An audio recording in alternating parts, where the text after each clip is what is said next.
everyone. Welcome to Achieving Success with Olivia Akin. I'm your host, Olivia Akin. Each week, we will discuss the roadmap of achieving your personal and professional success. We give you real-life stories on growing personally and professionally to achieve your life and career goals with the help of some top-notch guests. Today, we are speaking with Scott Buell. Scott Buell is the founder of Dynamic Learning Experiences, the company behind Drone Legends, a hands-on education brand that uses drones, storytelling, and real-world missions to inspire students. His work focuses on turning emerging technology into engaging learning experiences that help young people build confidence, curiosity, and practical skills. Scott previously joined us back in 2022, and today we'll dive into how his journey has evolved since that conversation, explore how the drone and STEM education industries have continued to grow, and discuss what the future may hold for innovative learning experiences like Drone Legends. You can find Scott by going to his website, dronelegends.com, or on LinkedIn at Scott Buell, or on YouTube at Drone Legends. Hello, Scott. It's fantastic having you on the show. Yeah. Has it really been 4 years? I know. Isn't that crazy to think? Ridiculously crazy. I saw, I won't go into it. Yeah, it's crazy. Time flies. Absolutely. So 4 years. Good to see you again.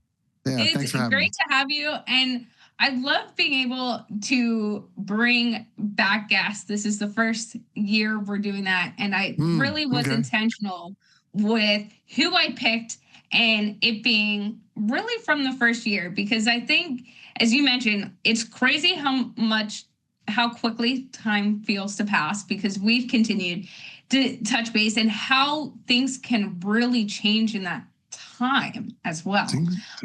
Yeah, it's a different world. It was a different world. It was COVID. Yeah, it not only was it COVID, but you were one of the first guests I had on. You were, within the first 20 episodes. Yeah. So I was still very much, sometimes I feel like I'm still getting my sea legs under me. Right. Exactly. And I had just, look, I was very early into this whole kind of journey. So yeah, it's, I think about it a lot, actually. It's, as you start to get a little older, I'm getting, up there, and you start to think about time quite a bit. It weighs on your mind. I saw something. Oh, you want to hear something crazy? Okay. Yes. So I'm going to show my age maybe a little bit, but a guy was talking about Austin Powers, the first Austin Powers movie. And it was, okay, right. We're ready to be mind blown, okay? So Austin Powers traveled from 1967. He was frozen in time to 1997. Do the math. Well, that just really aged all of us. So do the math. He was 67 to 97. Well, we're the same distance from 97. Mm-hmm. So it's like, oh, wow. And wild, right? So it just, I don't know. It just kind of blew my mind. That was one of those little mind blow kind of things of like, really, we are the same distance as he was from 67 to 97 as we are from 97 to 2026, almost, it'll be 27 before you know it. Well, anyway. I even had something the other day, and I'll share this quick story before we get on to the typical question. I like this stuff. This is fun. But I was at the ski resort the other day, and I was ending my ski day, so I'm taking my skis off inside and this and that. And this kid, I'm in the rental space, even though I don't rent. Last season I did, and I really got to know the guys. So I always get ready in that space and talk to them. And so I'm getting my stuff off, and this kid, down a little bit, looks at all the adults and goes, "You were born in the 1900s." And I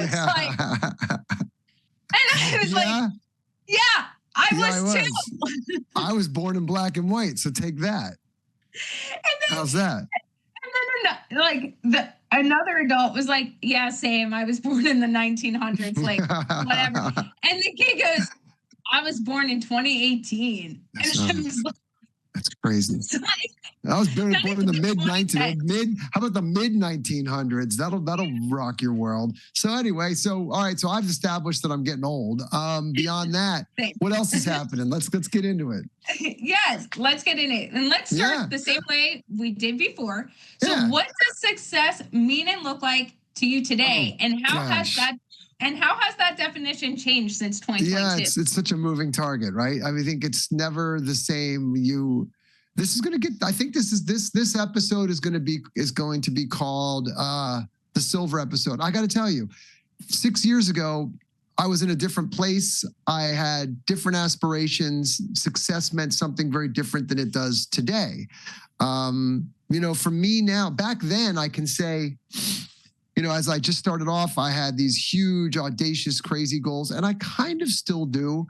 Although I'm okay with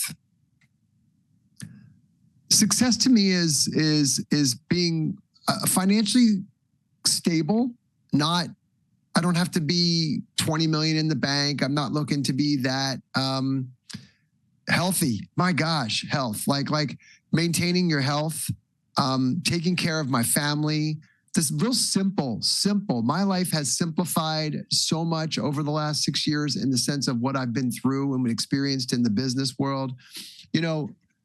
We all see what everybody posts on the outside, and look, it's been a great run. It's been great, but there's been some ridiculous challenges along the way. And as a founder, a first-time founder, going through them, it's as much as I listen to read all the books, listen to all the podcasts, try to diligently focus on business as a sport and getting better at it, being obsessed with it. I made kind of pretty much every mistake in the book. And so, as they say, you will, right? And so, I got beat up a little bit along the way. I've got some scars and some bruises to show it. And I've just really had to rethink. So I'll be 60 in July. Okay. So we're only months away from that kind of landmark age. And I go, woo, wait a minute. That's like getting up there. And you start to see people in their mid 60s have like health issues. And now I don't feel it. God hope I don't look it. I honestly still feel like I'm like in my 30s. I do. I really do. But the reality is that it is here. And to your point, and what we just opened this up talking about, the time is moving. Like I'm on a freight train heading towards 60, 65, 70. And, weird can happen in that decade that you don't think about in your 40s, 30s, even 50s. But when you hit that big 6-0 and then you see, well, so-and-so passed away at 64, you're like, oh yeah, man, that's like not a lot of time left. So you start to reassess what's truly important. And for me, the true importance is just being able to continue to take care of be a good husband to my wife, be a good father to my son, provide a stable kind of as much as possible environment here, do the right thing by them. And part of that is financial. It is financially driven. I think in 5 years, where do I want to be financially? The number's smaller than it was 6 years ago. And I really want to dive into that because I think you started your business a little bit before I did. So our time span in business and both being first-time founders, we've been on this journey of, like you said, you can read all the books, you can do all the things, but there's a level of like having to figure it out yourself and know where you are, what you stand for, and what will actually work. Because a lot of people could give you advice, but at the end of the day, it might not work for what your goals are. And for you, what made you decide your original goal aspiration number when it came to money, and how has it changed, or were there like significant things that made you take a step back and be like, okay, that isn't really the goal anymore? Okay, so let's go back. When I first started, I had quit, my corporate job, put everything kind of on the line, took my money out, leveraged everything and just bet it all on me, I guess. And I used to have, and I listened to, again, just listening to the pods and hearing like founders sell for, 50, 100 and 30 million and being like, yeah, I want 20 million. I want to live that lifestyle. I'm not looking to drive like Lambos and I don't want any of that. But that number is significantly different after 6 years of being kind of in the trenches and knowing that, all right, in 6 years, knowing that I will be 66, maybe that number needs to be bigger when you're 40 because you've got a longer runway ahead of you. And if you want to have financial stability, and I say this to my son all the time, like, you're at a place right now where your main goal, he's 20. Mm-hmm. At least for me, ought to be a couple of things. One, determine the kind of lifestyle you want to live and be real with yourself, right? Like have a hard conversation with yourself about what does quote unquote happy look like to me? What would I be good with, right? And I think that's something you really need to think about and be honest with yourself, right? It's easy to say, well, I want all the flash and the thing, but to be really honest with yourself and say, are you looking for that? That's a lot of stress. Mm-hmm. A lot of people make 120 and they live on 70 and they're happy as a clam. That's great. I think that that's very admirable, right? Or you have $1 million that you've saved over the years because you started saving and you were frugal and now you're 50 and you're like, I'm good. So my time horizon's shorter, right? So I think back, I had all these grandiose things. So I have to be this huge first-time founder entrepreneur and sell for 100 million and be like, today that number's like a fraction of that. Today I go, look, if in 5 years you told me that I could have a couple million in the bank, let's say, well, I think that's more money than I ever thought at 20 that I'd ever have to my name, honestly. And I think knowing the kind of lifestyle that I want to live, which is like real simple, like I am looking for, my story is interesting. I've tried to self-sabotage my entire life. So I have put myself through the ringer. Mm-hmm. I've created a lot of drama and a lot of stress in my own life over the years, just all self-inflicted, right? I just was that guy. And today I want none of that. I just want kind of quiet. Like a great night for me as a Friday night is actually taking an hour to watch a little I don't watch any television. So like my wife and I'll sit and watch like something. What do you want to watch? I don't know. I don't watch anything. So pick something. And just to sit there and mindlessly watch something with her. That is like a killer night for me. I think it's just chill. Mm-hmm. No drama. I don't want any drama. I don't want any craziness. I don't party. I don't do any of that stuff. I just don't. So, a couple mils easy for me because I'm happy driving a Toyota RAV4. Drive that thing till the wheels fall off. I got a lovely home. I don't even want this much home anymore. I want to go smaller. I want a little rancher somewhere in the woods. I don't know. It's gonna sound crazy. I'm such an extrovert in so many ways. Like you put me at a trade show and I'll go. I'm like a top. I love the interaction. I get sitting at a computer makes me tired. Being at a trade show on my feet for 8 hours physically exhausts me, but mentally stimulates the hell out of me. It's just, I'm on fire, right? But having said that, the same side of the different side of that same coin is, as I've gotten older, I know that I want less and less of that, of people in my life. I'm really content with just kind of my little nucleus of my family and my brother and keep it real simple because I've had a lot of drama people in my life. And so I just know that I don't want any part of that. So little rancher out in the woods, I'm golden, man. I'm good.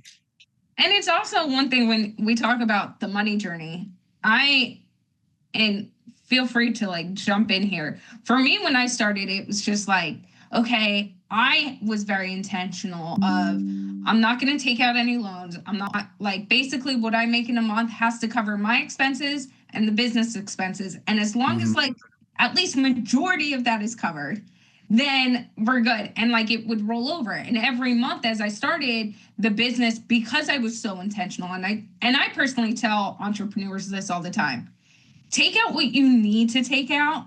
Don't go down this road of like, oh, I'm going to hire all these people today, day one, before any money comes in. Oh, no. Yeah, I made that mistake too. Yeah. Oh, And I had like, a staff. I had a big staff that I didn't need. and like for me, I was very intentional about that. So as I grew, the money grew, I had a little bit of leniency. And it was really more like, let me show, at least for the first year, like, let me show that this is sustainable and can continue to grow. And then once that happened, like, I didn't have a dollar mind in like, hey, once I get to this dollar amount in the business every single month, consistency, it will be successful. It was like, just like, let's keep moving and like, let's keep seeing where things go.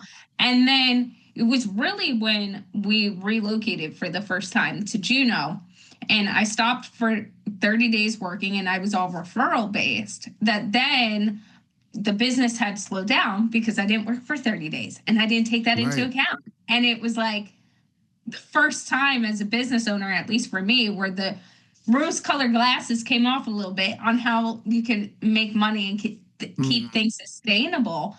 And then when people started talking to me, at the same time, everything started popping up about how you can make 7 figures, how easy you can make 8 figures as a solo entrepreneur, and just do these 3 things. And then you'll be making 7 figures a month, 8 figures. And so that's when, because I'm competitive and I'm like, I know I could do it if I put my mind to it. I was like, oh, okay, my money goal is going to be 7 figures, $1 million a year. Let's grow it to this. And I really narrowed down and became very focused about growing intentionally to get to that dollar amount. And I thought it was going to happen real fast because I know how I serve and how I show up. And it took way longer.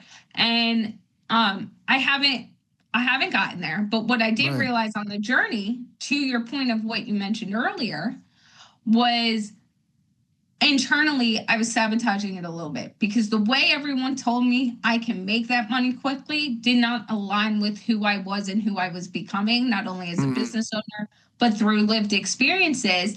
And I heard a stat, funny enough, on a podcast that I was auditing from a guest who actually said, oh, only 20 to 30% of coaches actually make $1 million a year. And I was like, okay, well, is it 20%? Is it closer to 30? Like wanting to know. I then start diving in. And the stat is actually for coaches in the US, it's 0.1 to 0.2% of coaches actually hit 7 figures. Yeah, and it's a hard number to hit. Yeah. And for independent consultants, it's up to 0.1 to 0.5%. And what the data kept, because I kept diving at that point, I was like, oh, wow, like social media, everything I'm seeing on my social media feed is about how simple this is. No, right, of course. Was that all the 7-figure people, or at least the majority of them, I shouldn't say all, because there's probably one person that's then going to come at me and be like, no, I did it, are not solo entrepreneurs. They all have teams. And then I sat back and I said, do I want a full team in my life? Do I want these massive teams? Do I want this? Or do I want to be able to serve this way? Hey, I want to be able to take a Thursday off and go ski. I want to be, and it really made me sit down, to your point, and really go, what is my life potentially going to look like in 6 years? What is it going to look like in the next 6 years? What is it potentially going to look like after that? What is the question I asked as I started diving down into this, being a different stage of life than you are, right? Being in my 30s, I was like, okay, my boyfriend's set to retire from the military in like 6 years. So with the military versus like once he retires, what does that look like? If we had 3 kids and my income had to sustain that in this X lifestyle, how much do I actually need?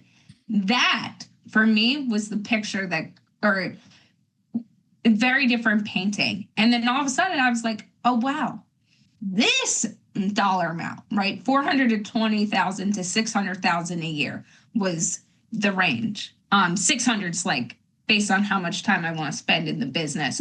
What I feel like. I was like, to your point, oh my God, actually that's way more than I thought I'd probably make In 600,000 a year. I mean, I was at 19 years old, I was holding a cup in Rittenhouse Square in Philadelphia asking for 50 cents. I mean, so it's just all relative to what, I mean, $600,000 a year is a lot of money. It's a lot of money. It's a lot of money. That'll take you pretty far. But having said all that, the competitive desire in me is still there. And let's be honest, scorecards for business is largely a financial thing, right? I enjoy what I do immensely, right? I really like the creative process. I like the challenge and look, everybody in EdTech last year had a pretty rough year in the education space. We all got beat up pretty good for many different reasons. But I like it. I find that I thrive on the challenge. And I also am a creator. Mm-hmm. I like creating. We build things, right? Drone Legends, we've created some really cool brands, and that's been some of the more fulfilling part of what I've done is watching. I really enjoy the process of taking nothing to something, like an idea. I love the spark of that idea. And so, look, I like to say there's a part of me that will say, well, I'll settle for this. But the reality is that I really am just trying to build something that's worthy of my time here. In other words, I get one shot. Why think small? Provide the value. And I do want to build, I still want to continue to grow this thing into a sustainable, long-term business that doesn't need necessarily me at the helm always, right? I just find that to be a really cool pursuit. Well, Scott, that being said as well, one thing you brought up earlier was that a lot has changed and you went through the ups and downs. For you, what had, especially in the past year, right, with, as you just mentioned, the education space, the technology space changing so much, what had been like your black swan event, right? COVID was a black swan event, that black swan event that you didn't see coming. And then how did that creative side of you and be like, okay, this is how we could adapt, or this is what we can do, and lean into that? Because I think so many of us as entrepreneurs, when you're in the thick of it, there's only so much we can plan for. And then we all hit moments of black swan events where we're like, okay, do we either rise or do we let ourselves sink in this? So you have to put things into context. So for those that don't know, my program is Drone Legends. It's a STEM education program. We bring micro drones into classrooms. We have a curriculum system that's used by, almost a couple thousand schools around the country. But we were born, the COVID, when I first started, I was just lugging these little drones around out here in South Jersey. And I was just my aspirations at the time were very small. I wanted to just have a lifestyle business. I was fried of corporate. I was just tired of the race. And I said, I could just really make me a $200,000 a year and I'm gold, right? If I could come up with that number, I would have been happy. But COVID hit. This time, 6 years ago, we were right in it. It had just happened, like literally to the day. Like this was the first week that here in Jersey, schools were closed. And I started Drone Legends in January of 2020.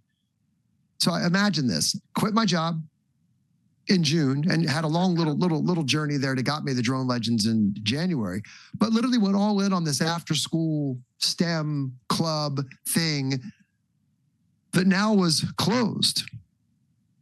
I mean, it rocked my world, but in hindsight, with the clarity of hindsight, it actually was one of the greatest things that ever happened because I went online. I was doing drone clubs online. I was posting the content all over the place. People took a note as schools started to open back up. People from around the country, teachers, educators, districts had been watching me. They brought me in. They expanded my program. Money was ridiculous. We went from scared to flush with cash on a level that nobody had ever seen before in the education space. So these after-school programs were benefiting from billions of dollars being pumped into the system as part of catch-up, the CARES Act. And so schools had money that they'd never seen before. And they were like, buy up the EdTech, baby. and my company and others like mine and others that are different than mine, but like lots of different after school STEM enrichment we all benefited from that. We grew ridiculously fast, made you feel like an absolute rock star. I mean, we're talking about a hockey stick growth, like over a year, 2 years, zoom, just like, wow, aren't we awesome? Staffed up, killing it. And then September 2024, those money, ESSER, they were called ESSER, ESSER, ESSER 3, there were 3 waves of it. Done. That was the end of it. So now I don't know normal in this market. I've never experienced it. I don't know it. Lots of us did not know it. And so all of a sudden in September of 2024, that money dries up. And so you're like, okay, well, now we're normalizing. And so you're feeling a little bit of something. You're like, ooh, what's going on? November, we really were like in November 2024, we're all looking around going, what's going on? Now, mind you, I'm staffed to double-digit growth year over year. I'm spending like that. We're on fire, right? But my fuselage has gotten too big for my wings. If your wings are sales and your fuselage is people, we were going the wrong way. And all of a sudden, then I'm attributing it, number what's happening in November of 2024. Election. So, okay, well, we're competing with the noise of the election. It's a very contentious election. We all know why, right? We're so polarized anymore in this country. Half of us are here and half of us are there. And so there's a lot of this going on. And so we're like, oh, we're just fighting the battle of the attention. It'll all clean up. The election happens. Doge happens. So imagine my customers, teachers, educators, superintendents, schools, watching Doge and Elon Musk. There's a visual, I'll never forget it, when he's up on stage with a chainsaw laughing and basically saying, off with their heads to the Department of Education. What do you think that does to my business and others like mine? So we got hit. We got double whammied. It wasn't just normalization. We literally retracted. Then budgets got frozen. Nobody wanted to spend money. So here we are in 2025 watching this event, talk about a black swan event, decimate others around us. Smaller companies are just going away. People are calling me, what's going on with you? How are you doing? We're hanging. Had to make some really hard decisions over the course of that year, right? I mean, decisions that I never wanted to make. Personnel decisions, family decisions, financial decisions, lots of things to keep the business going. Because here's why. Just because that's happening doesn't mean that the thousands of people that already bought our programs and are using them, they're still a business. It's not like it just goes away. I get service calls. We get support calls. People talking about a business. So it doesn't end. But the resources aren't there anymore, staff-wise. Now, all of it's for a reason. And I look back on it and go, this all happened for a reason. It was a very crazy year. It tried me on levels that I'm the one that, you'll see me all over social media talking about grit, perseverance, Well, it walked the walk, dude, because I was walking it and it was rough and I was walking through coal. And I don't want to paint a negative picture. We're fine. It's just, it was a very, going from that growth to that just cliff was something that I had not seen coming. I should have, quite frankly, in hindsight. But we adapt. And I think that's the most important thing is I'm still here talking to you. Drone Legends is still happening.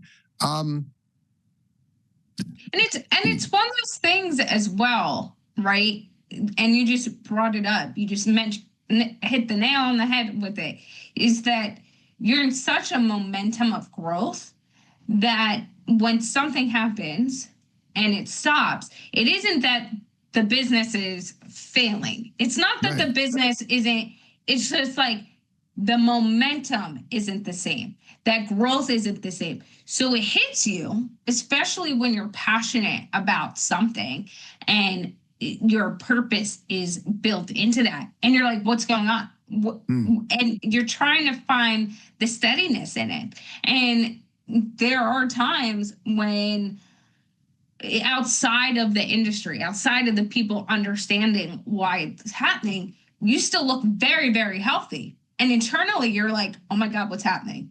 And you're sick to your stomach. I mean, just the entrepreneur journey. I mean, this is what you do as an entrepreneur. That's why people don't do it.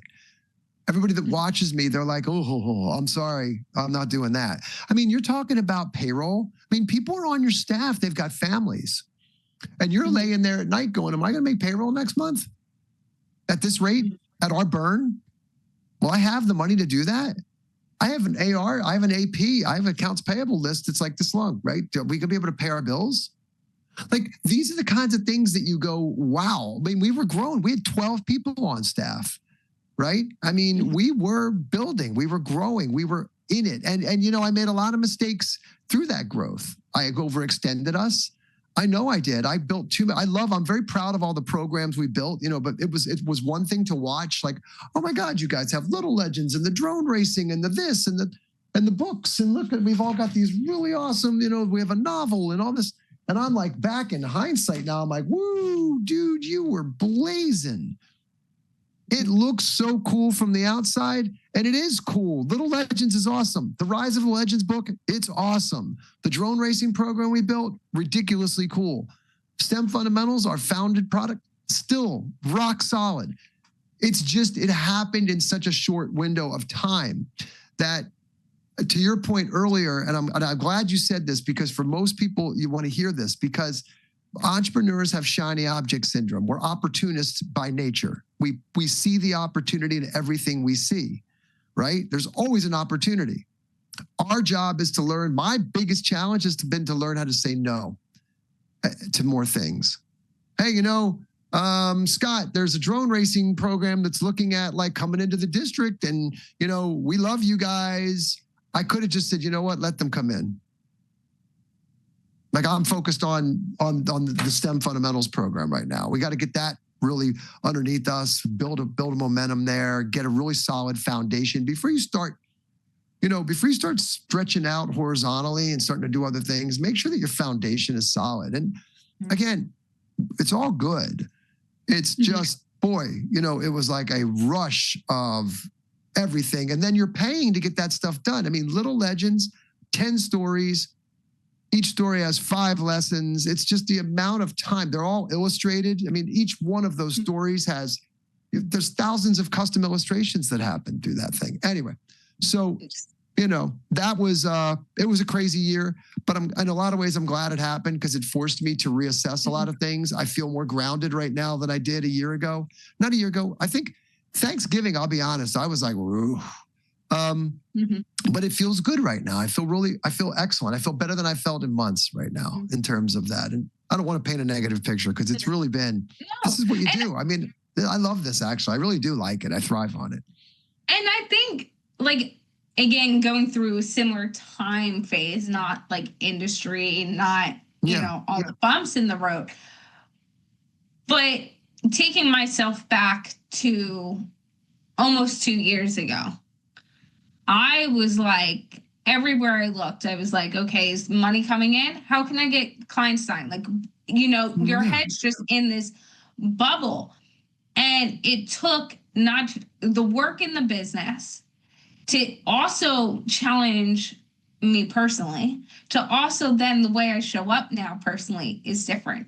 Like, I have a rule. I don't work in a work week.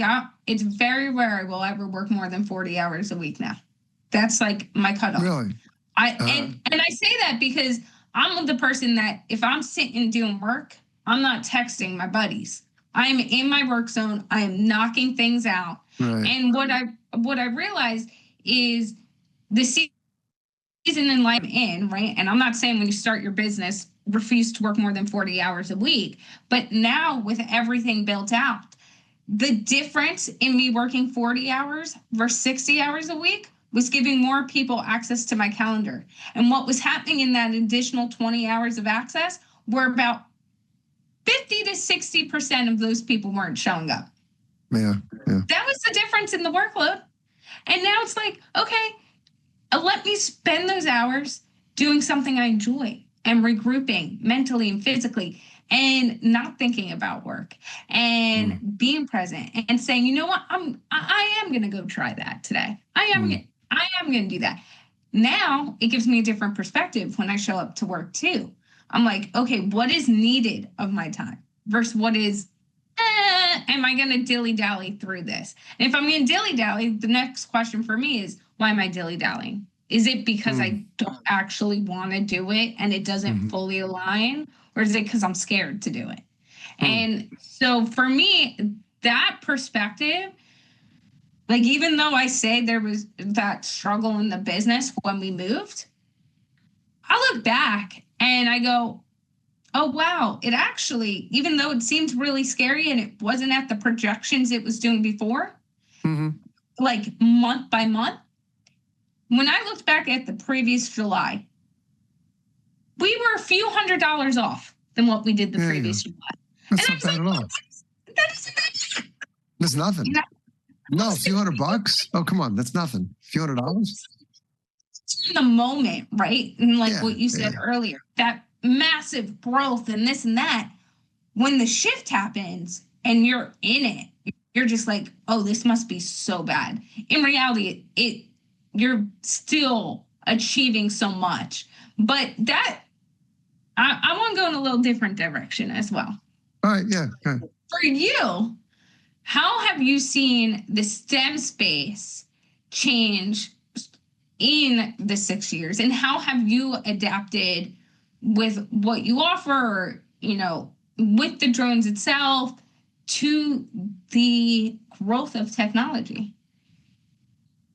So we're in an interesting space, right? So we're in drones, and drones also, you want to talk about a triple whammy. So, you know, we've got now most of the EdTech that you see that are drone based come from ex-US sources. And in December of 2025, the FCC basically said no more ex-US approvals on drones and drone components. So what you're going to see is you're going to see a freeze of not just educational products, but commercial products, drones coming into the country. So luckily ours are grandfathered in and we've got them here. They're in the US and we're fine. We're clean there. But innovation is going to change. So what's happened? Here's what I think we're seeing.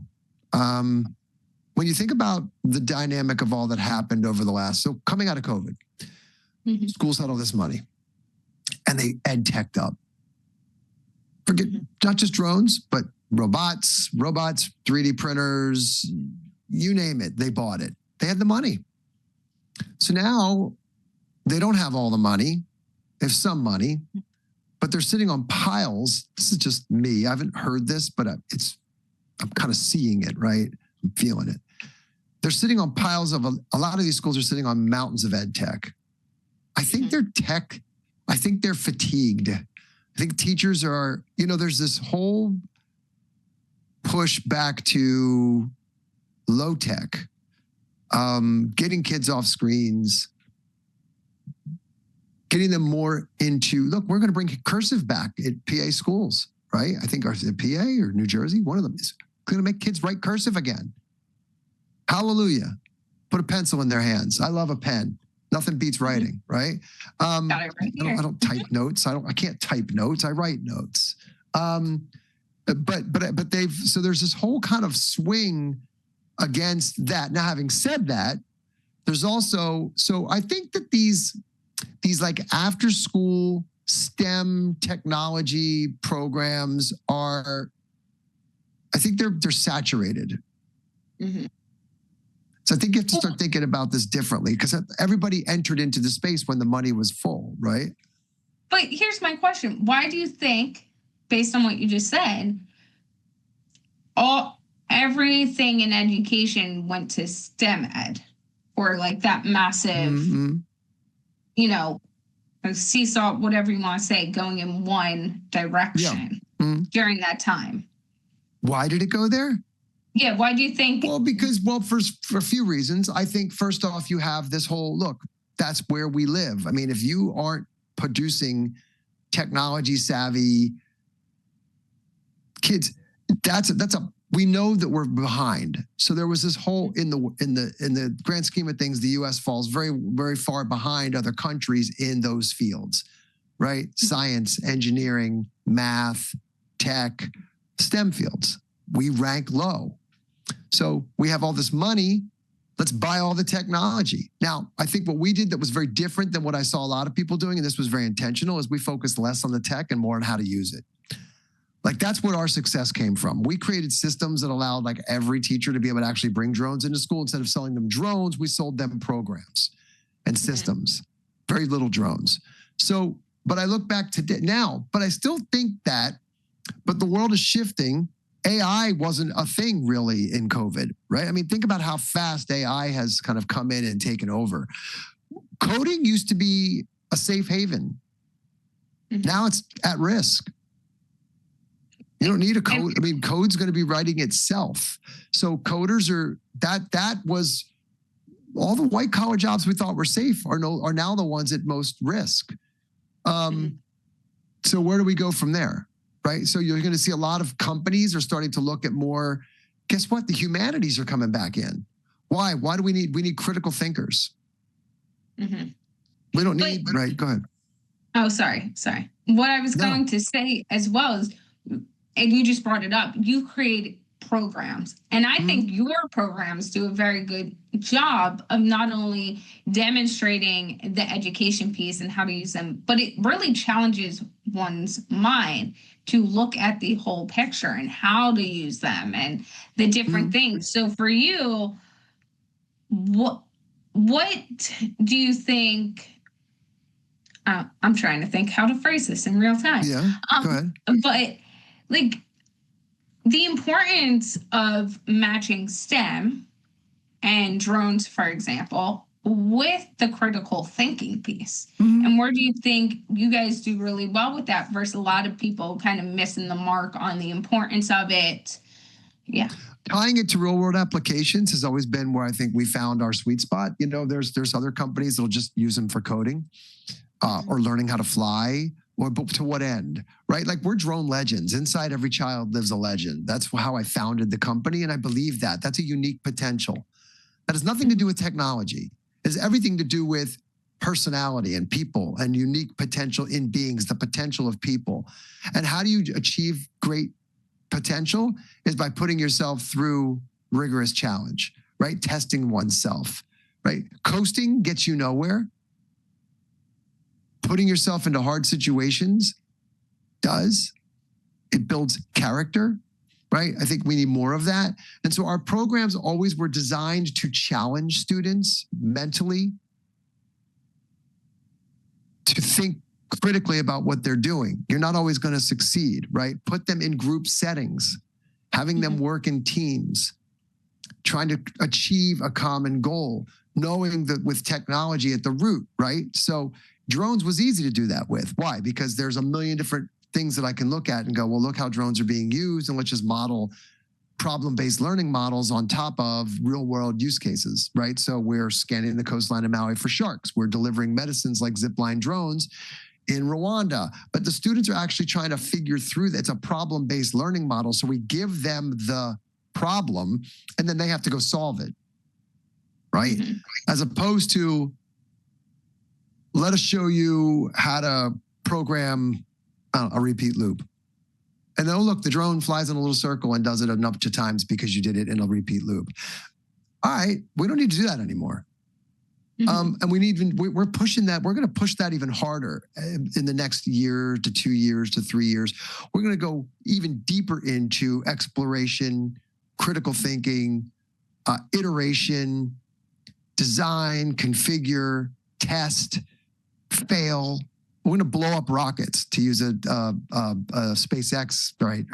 Like we're going to have kids blow up rockets, so to speak, not literally, but figuratively, because that's how we learn and build muscle, is through failure. Just like working out in the gym. If it doesn't hurt, if you're not sore because you didn't tear muscle, well, you have to tear your brain a little bit to muscles are just callous, right? It's just you're callousing up your muscles. So we need to do that. We're going to push more that way. We've always done that. because it goes back to why we even exist in the first place, the unique potential in children. And Scott, if you could redesign the STEM space and STEM education and the way it's currently being taught today, what is one thing you would change immediately? If money wasn't an issue in the perfect state world, what would you change immediately? Well, that's an interesting question. So I have to think about that one for a minute. Well, I mean, look, I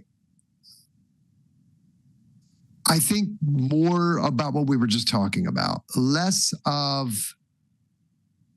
I think it's less about the technology is important, right? Understanding, it depends on what you're talking about in the space of STEM, right? Like, let's take robotics, for example. You absolutely have to understand the parts, the pieces, the hardware, right? If you're building robots or flying robots, a drone, you have to understand how the parts work, the failure parts, right? What happens if I make my frame too heavy?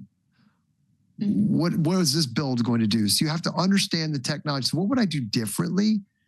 I think, again, bake in that engineering design, first principles thinking, iteration, trial, test hard, right?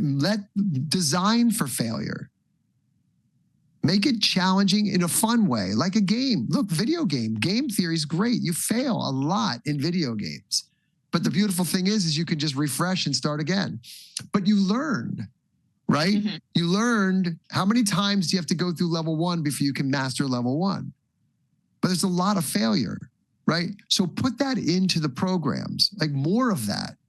So I think I think we need that because we're looking at a generation of kids, especially younger kids, that are going to grow up in we thought this 10, 15, 20 years ago. It's really changing now. I mean, I look at and I hate to keep using AI, but man, if you look at what it's doing,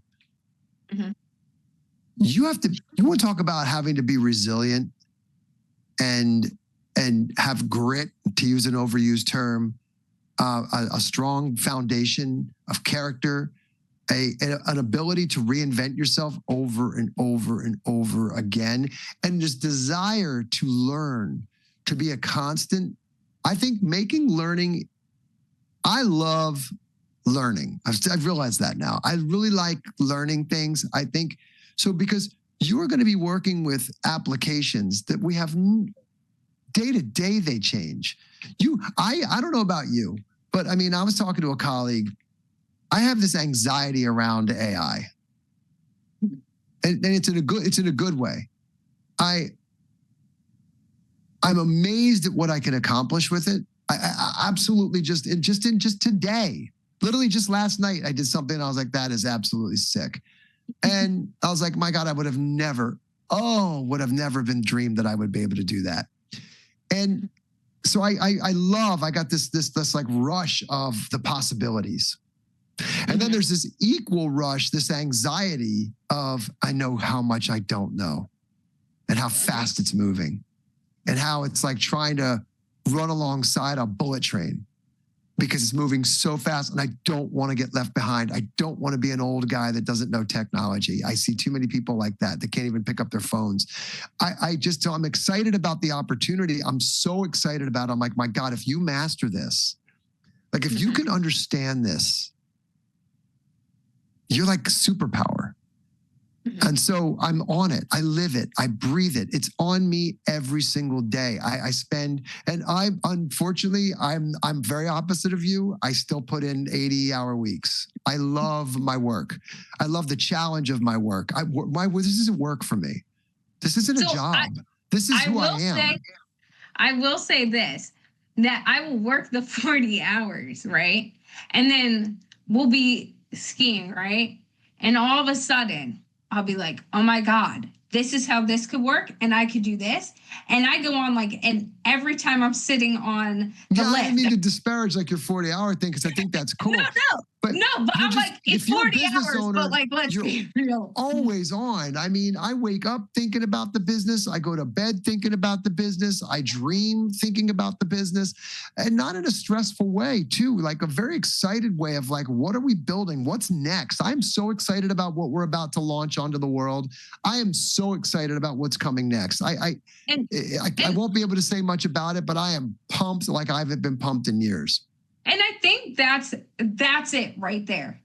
Putting that in a bottle is what everybody needs. I think it's, as an entrepreneur, if we don't have the excitement, if we're not continuously thinking and growing as an individual, if you're not continuously growing your mindset and challenging yourself, physically, emotionally, mentally, all the things, then you will get left behind. You will get stuck. The one constant we have in life is change. And when you could be on a path and not feel like you're going fast enough, but if you were waking up excited, if you were sitting there and going, oh, can we potentially do this? How would that work, right? And those ideas come to mind and you work through them, then there's only opportunities for you. Well, I think it's important to do this because the problem I think that most people fall into is that there's a balance to this too, and it's called patience. It's this measuring patience against urgency. It's a weird thing. I almost don't know how to clarify it, because when you're in business, there's this urgency to always be innovating, looking at what your competition's doing, and not obsessing, but understanding like where you're different and how to be unique and how to build really. And so you have there's this urgency of we must keep moving. But I think the movement has to be measured. It's this really interesting thing that happens in like business or anything, that it's kind of not seeing the proverbial forest for the trees, right? So like you just focus on what's in front of you, not the big mountain, but the rocks, each rock, and knowing that you can't stop putting the rocks in place. You don't have to rush it. You just can't stop, and you have to have a momentum built. But you also can't get dissuaded by the massive mountain that you need to build, and you just keep putting the bricks down, the rocks down. You just keep going. And so there's this, and that's the patience part of it. It's like, yes, I may not be able to put down 1,000 rocks at once. That's the impatience part of it. I want to build that mountain fast. You will. It takes persistence, and it takes this a patience of we're doing things consistently. I think where I lose patience is where you misstep, where you could be doing more. You're not efficient, right? Mm-hmm. So there's this balance of efficiency with urgency, with this measured consistency around I'm building something. And as long as I continue to do the thing each day, it will get built. Don't worry about, because if too many people see too much too fast and they get overwhelmed and they stop because they go, this is going to take me forever. It may take you forever, but what else have you got? Right? Yeah. Like just keep doing it. Anyway, that is how I view, and I go back to where we first started is I will tell my son this all the time. I'm lucky. I have a 20-year-old that I'm like, that listens to me, and he pretends like he doesn't, but he does. And I know he does through his actions, which is really, really cool, because I don't just talk, I do, right? And he sees and watches, but we're very open. I've got an only child, and it's me, my wife, and my son, and we have a very small family. So we're all kind of like here, and we just do it. Now he's 20. He knows this. I think you first got to define what the hell it is you even want out of life. And it's not that you're going to have it, and that's going to change over time. But I think you have to ask yourself very truthfully, what is it that I want and why? Because that's going to drive what you do and why, right? So for example, listen, we might be talking to, I'm an entrepreneur. I want to build, but not everybody is. My wife's very different from me. My wife she works at a bank. She's a teller. You know what my wife loves? She loves going to work. She loves I work from home. I'm always working, right? I work here, I work there. My wife loves getting up, working out, having breakfast, going to work. She's reactive. She's an amazing customer support. They love her. She does very well solving people's problems as they come to her. She doesn't create problems to solve. She solves people's problems. She's a customer service person and she's really good at it. And she's excellent. But then she turns that off and she comes home and now she's mom. She's dog mom. She likes to cook, so she loves to make dinners, right? She really enjoys cooking. And then after that, she likes to either pick up a good book, a novel. I don't read like fiction. I read bios and books on business and things like that. But she loves to read a good fiction book or watch a show, Outlander, right? That's her thing. And that's great. And guess what? She doesn't make a ton of money, but it's what she wants. It suits her. She's very, very transparent with me. This is what I like. This is what I am. This is the kind of person I am. She's not me, right? And so we could sit here and talk all day about what does success look like to my wife? Having a stable family, having a nice job, being able to put money in her 401k, being able to come home and work with the dogs, take them for a nice long walk. We've raised a wonderful son. Hell, that's success, right? So my son's amazing. He's absolutely incredible. And he's the single most amazing achievement in my life, for sure. Because I want him turning into a ridiculously great young man. And that is, everything else could go to shit, pardon me. And I've done my job. My wife and I have done our jobs. So I really would highly recommend that people get real with themselves. Here's an interesting exercise if you don't do it. I mean, I like to write, as you and I know. I'm an avid journalist. I've got about 50 of these sitting on a bookshelf. I fill one a quarter. Fill one of these a quarter. And write your eulogy. Write your eulogy. Sit down and pick out a piece of paper and a pencil. And if you were a fly on the wall and they were giving your eulogy, what would you want it to sound like? And that'll drive your decisions. It should. Because that tells you the kind of person that you want to leave behind. What are you? Anyway, that's a little philosophical, but that's how I kind of frame things as how I make decisions and why I do things today. Yeah. And Scott, I can't believe it, but we are past our time. Oh, yeah. All right. Wow. But I feel like we can keep going for. Yeah, I can go. You can wind me up. I'll go. Yeah. So. But that's why you're also a second-time guest on the show. Well, thank right? you. Appreciate it. We can have those impactful conversations. But Scott, how can people get in touch with you if they want to connect with you? I mean, look, LinkedIn. I'm on LinkedIn a lot. You'll see me there.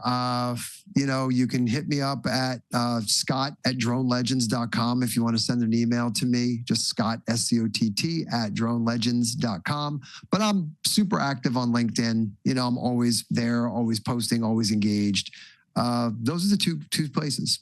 Really. Well, I'm everywhere, but I'm TikTok, YouTube, Facebook, Insta, but those are business pages. They're not my personal pages. Well, thank you, Scott, for all of your insight today. Yeah, thanks. And a few of our key if I could talk, a few of our key takeaways from today's conversation are: determine the kind of lifestyle you want to live. And I think that was a very big overarching theme of what we both talked about today as well, is it's where you want to be and when you want to be there. And how why. And why. I love that. We're going to add that. You got to go why. You have to go why, because why drives everything. Why does drive it. That's another one. Why drives everything. And then as well as entrepreneurs, we all have the shiny object syndrome. We want the shiny thing. We want to stay up to par. We want to grow, as Scott mentioned, quickly, but we have to be persistent. We have to slow down sometimes. Really, and in the example Scott was talking about as well, what stuck out to me is not only is it shiny object syndrome that comes over all of us sometimes, whether we have businesses or not, but it's slowing down and going, do we need that? Or do we want it? Or is it some fancy ad that we're not realizing is an ad that isn't actually realistic, but it's getting put in our mind. Here's one: just because you can doesn't mean you should. Love that one. We're adding that one as well. And then one challenge I want to give to everyone today as well is practice saying no. One challenge Scott gave everyone today, as well as write your eulogy.